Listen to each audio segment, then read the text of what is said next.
A complexa tomada de decisões do PT é o tema da entrevista do dia com Maria Lídia Flandre.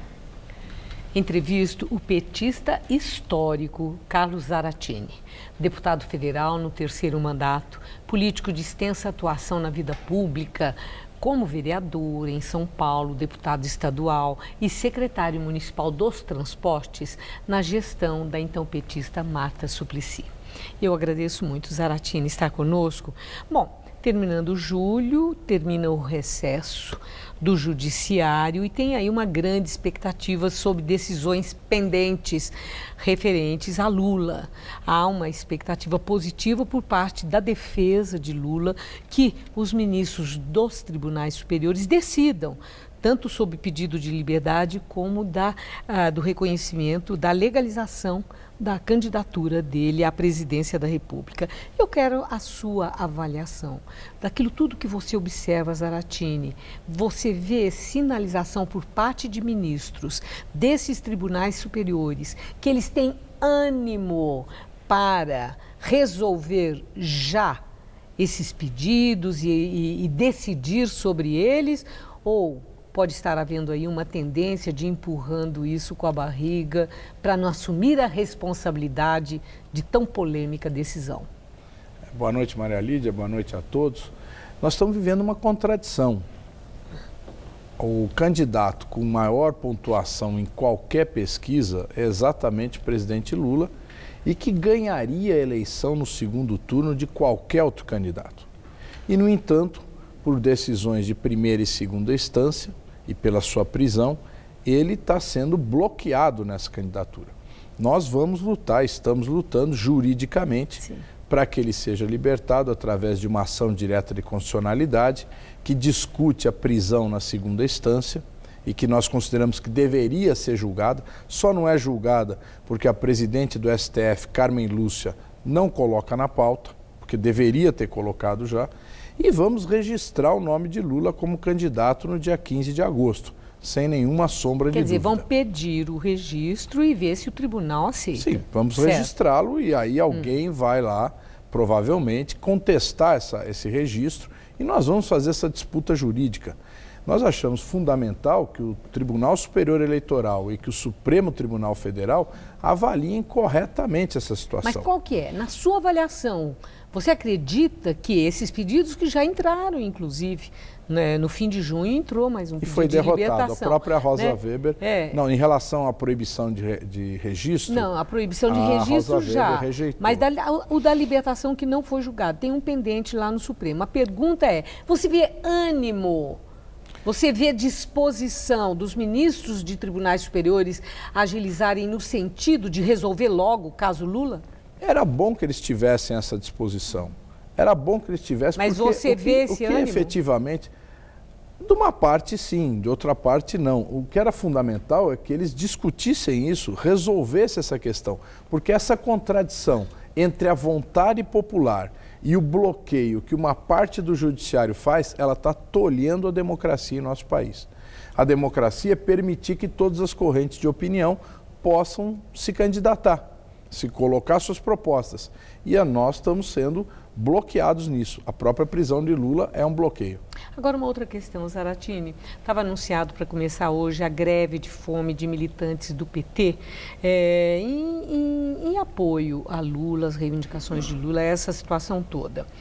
No passado, Lula havia se manifestado sobre a questão de greve de fome quando ele esteve em Cuba, na época em que um preso político, Zapata, que morreu depois, fez greve de fome. E Lula diz que greve de fome não pode ser pretexto de direitos humanos para libertar pessoas. Então eu te pergunto, Lula e o PT hoje pensam diferente sobre esse instrumento de pressão política, a greve de fome? Olha, é um instrumento de luta, é uma forma de luta que já foi muito usada, né? Durante a ditadura militar, muitas vezes os presos políticos fizeram greve de fome reivindicando seus direitos e conquistaram muitos direitos. Aliás, durante a ditadura, os presos políticos tinham muito mais direitos do que hoje nós estamos observando, né?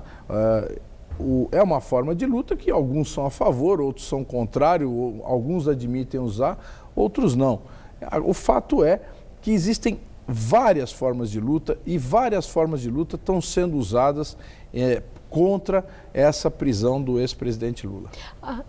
Lula, agora trazendo para hoje, né? Você fez uma referência ao uso desse instrumento de pressão, mas trazendo no caso de agora de militantes do PT. Lula concordou com isso? O PT concordou que militantes do partido se imolem em praça pública em defesa de Lula? Não existe uma discussão no PT se isso pode ou não pode fazer, né? Teve uma mobilização de muitos militantes para fazer o acampamento que está lá na porta da Polícia Federal há mais de 100 dias. Não foi uma decisão do partido, foi uma decisão da militância, de vários militantes. Agora essa é uma decisão de outro grupo de militantes, né? Vai haver também militantes sindicalistas que aprovaram um protesto para o dia 10 de agosto, vai ser realizado não só em São Paulo, como em muitas cidades do país.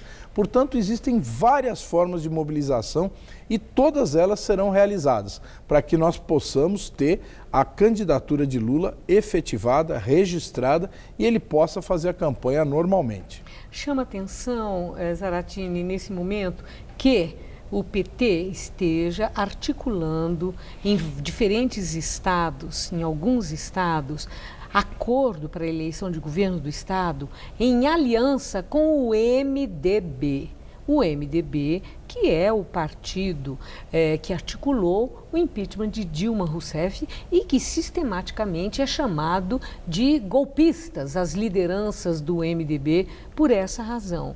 Eu pergunto se há uma grande incoerência aí. Como é que você vê essas alianças? Bom, em alguns estados ocorre, onde nós temos governador, apoio de partidos que colaboraram para a retirada de Dilma, né, para o golpe contra Dilma. Então, são alguns estados onde existe essa condição em que nós somos apoiados. O único estado onde existe o PT apoiando um candidato do PMDB é o caso de Alagoas, onde o Renan Calheiros, filho, é apoiado pelo PT. Né? Essa é a única situação diferente. Mas onde o Renan Calheiros, hoje Renan Calheiros se opõe ao governo de Michel Temer, condena o governo de Michel Temer e defende a libertação de Lula. Portanto, nós podemos entender que ele se coloca do nosso campo e não no campo do governo. Bom, quando eu abri a nossa entrevista, eu anunciei você como petista histórico, o que é uma verdade. Você participou da construção do PT. E o que eu quero saber, assim, na sua militância política, na sua militância partidária, como é que você analisa o PT de hoje e o PT que você ajudou, você fundou e ajudou a construir? Numa reflexão crítica, o PT de hoje ainda impunha a bandeira da ética na política e da justiça social, como aconteceu no passado? O PT foi muito atacado, toda a sua história, desde o seu nascimento até hoje, o PT é atacado, e esse ataque foi muito forte durante todo o período aí de 2010 até 2015, 16, quando foi empichada a Dilma. O fato é o seguinte, achavam que o PT ia acabar, tentaram dar um golpe mortal no PT. E o PT ressurge cada vez mais aliado aos movimentos sociais, cada vez mais defendendo o país, defendendo a nossa pátria e cada vez mais defendendo também essa questão da ética na política. Porque o fato é que muitas das acusações que se fizeram contra o PT, nunca foram comprovadas. E ao longo da história temos certeza que muitas delas, a maioria delas, vão ser completamente esclarecidas. Porque a história no Brasil já atribuiu, em outros momentos, até a Juscelino Kubitschek, o ter um apartamento em Ipanema, e isso era uma acusação de corrupção contra ele. E esse apartamento de Juscelino nunca apareceu. E vamos ver como é que vai se explicar a história da reforma do triplex, que se constatou que nunca aconteceu. Então todas as acusações contra o PT, a grande parte delas, o PT é vítima? O PT é isso que você diz o tempo todo? Fortíssimos ataques da Polícia Federal, de uma parte da Polícia Federal, do Ministério Público de Curitiba e de vários juízes. nós vamos comprovar ao longo do tempo que a maioria dessas acusações não correspondem à verdade. E eu agradeço a sua entrevista. Eu que agradeço. Uma boa noite, Maria. muito obrigada, Zaratini. Boa noite a você.